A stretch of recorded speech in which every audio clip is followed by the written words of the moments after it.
தமிழக வெற்றிக் கழகத்தின் பணிகளை ஒருங்கிணைக்க புதிய நிர்வாக குழு அமைத்திருக்கிறார் தவிக தலைவர் விஜய். அண்மை செய்தியாக பார்க்கிறோம். ஆனந்த், ஆதவ் அர்ஜுனா, அருண்ராஜ் உள்ளிட்ட நிர்வாகிகள் அந்த குழுவில் இடம்பெற்றிருக்கிறார்கள். தமிழக வெற்றிக் கழகத்தின் பணிகளை ஒருங்கிணைக்க புதிய நிர்வாக குழுவை அமைத்திருக்கிறார் அக்கட்சியின் தலைவர் விஜய். அண்மை செய்தியாக பார்க்கிறோம்.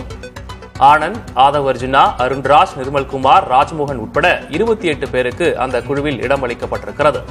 புதிய நிர்வாக குழுவுக்கு கட்சியினர் முழு ஒத்துழைப்பு வழங்க வேண்டும் என்றும் தவிக தலைவர் விஜய் வலியுறுத்தியிருக்கிறார். கரூர் துயரத்துக்கு பிறகு கட்சியின் அன்றாட பணிகளையும் செயல்பாடுகளையும் ஒருங்கிணைக்க இந்த குழு அமைக்கப்பட்டிருப்பதாக தகவல் வெளியாகியிருக்கிறது. தமிழக வெற்றிக் கழகத்தின் பணிகளை ஒருங்கிணைக்க புதிய நிர்வாக குழுவை அமைத்திருக்கிறார் தவிக தலைவர் விஜய்.